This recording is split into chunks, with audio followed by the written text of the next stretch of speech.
e vai chegar a vez agora da Carla Ferreira, e eu chamo a Carla Ferreira ao debate com 2 eventos desta tarde nas redes sociais, lá no meu tablet. De repente alguém colocou assim: perguntam se estamos agindo sem educação, com falta de educação, se estamos sendo truculentos. Sim, nós estamos sem educação, sem saúde, sem segurança e agora sem paciência. Bom, e a outra mensagem dizia assim: estou identificando, e ali havia uma referência a 4.000 seguidores, um perfil no Facebook com o seguinte nome: 2014, não reeleger ninguém. É por aí.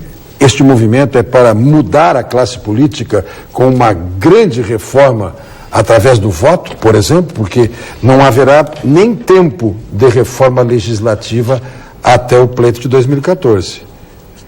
Tem que votar com as regras que estão aí. Boa noite, professora Carla. Boa noite a todos os colegas de mesa, o Percival, o Paulo, o Antônio, boa noite aos telespectadores. Em primeiro lugar, eu queria registrar que movimentos de massa, como que a gente vem observando no Brasil hoje, representam sempre historicamente, se não imediatamente, algum tipo de mudança, criam um caldo em que se pode, no médio prazo, visualizar, sim, alguma mudança mais substantiva, mais estrutural, não? Nas relações políticas e econômicas, tais como elas estão definidas e estruturadas pelo regime. Então, o que diria o Marx, né, a respeito dos fenômenos que a gente está observando, né?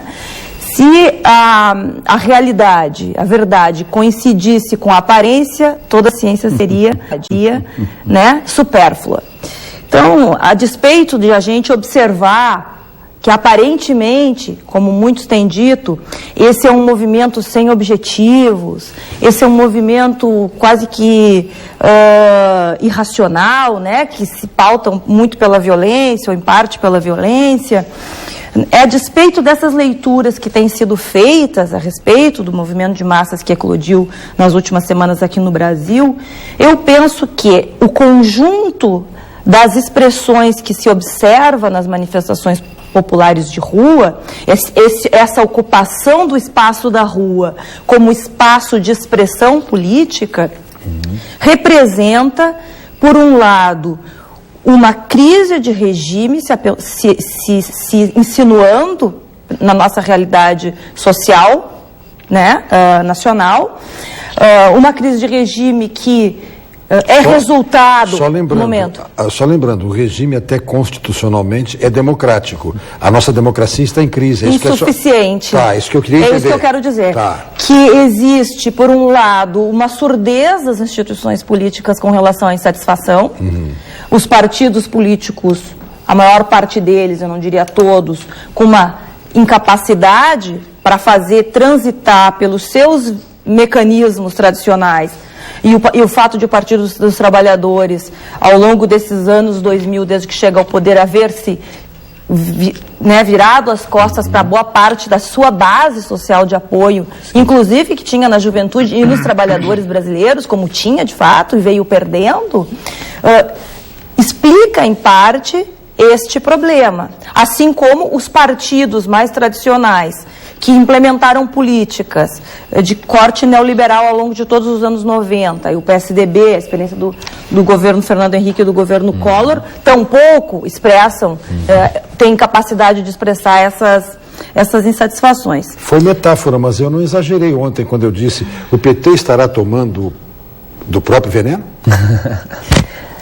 O PT, enfim, o PT é uma discussão toda à parte, mas é parte da crise do PT, da crise das funções do que o PT cumpria. Até o ano 2000, era quem catalisava os movimentos sociais. Em boa parte, certo, sim. Certo. E desviou-se. Sim, o Partido dos Trabalhadores virou as costas para a classe trabalhadora e para a juventude do país, que durante muitos anos se expressou por meio, né, desse partido político, desde o movimento das diretas, desde o final da década de 70 e do movimento das diretas. E expressa também, por outro lado, um esgotamento, do meu ponto de vista, uma insatisfação, né, clara com as condições concretas de vida da população, que obviamente se catalisa pela questão das passagens, em primeiro lugar, né, do valor da passagem, que é digamos assim, um custo que pesa todo dia, né, que, enfim, funcionou um pouco como gota d'água. Não são 20 centavos, né? Mas não são 20 centavos. Uma família de 4 pessoas que dependa de ônibus todo dia gasta um salário mínimo por mês em passagem de ônibus. É pesado. É muito pesado.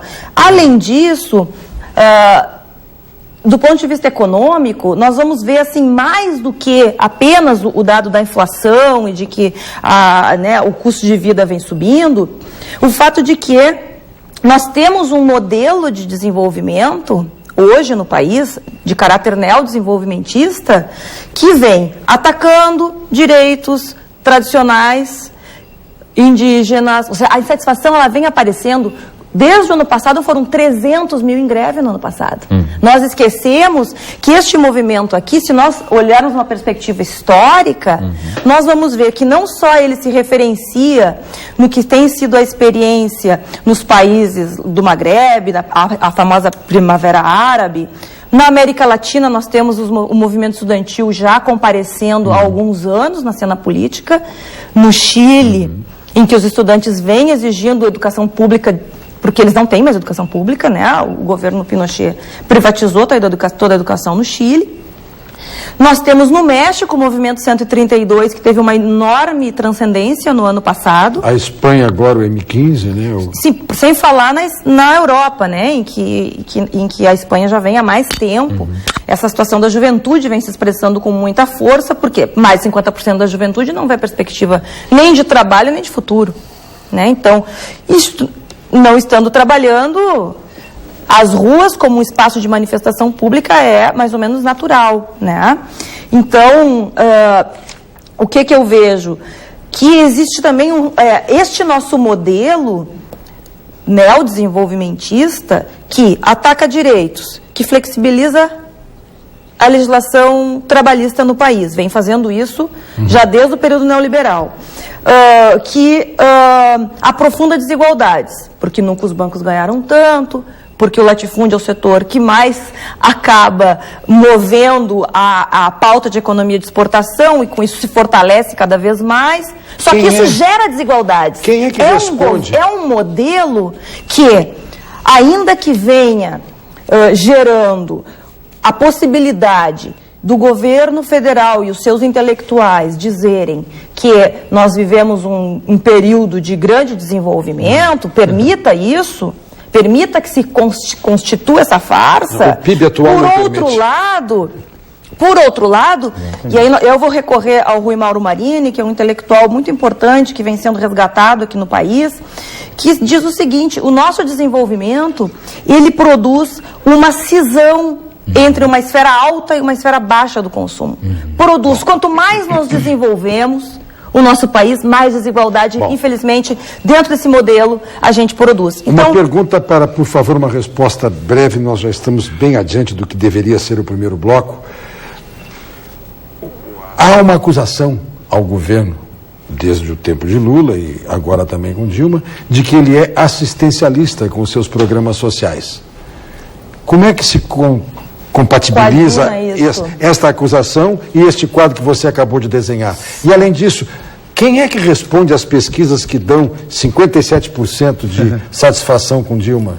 Certo, esse é ótimo esse debate. Depois dos comerciais? Ok, Depois dos comerciais. Certamente todo esse povo que está na rua não respondeu a pesquisa desse jeito. Foi o pessoal que ficou em casa assistindo pela televisão depois do comercial.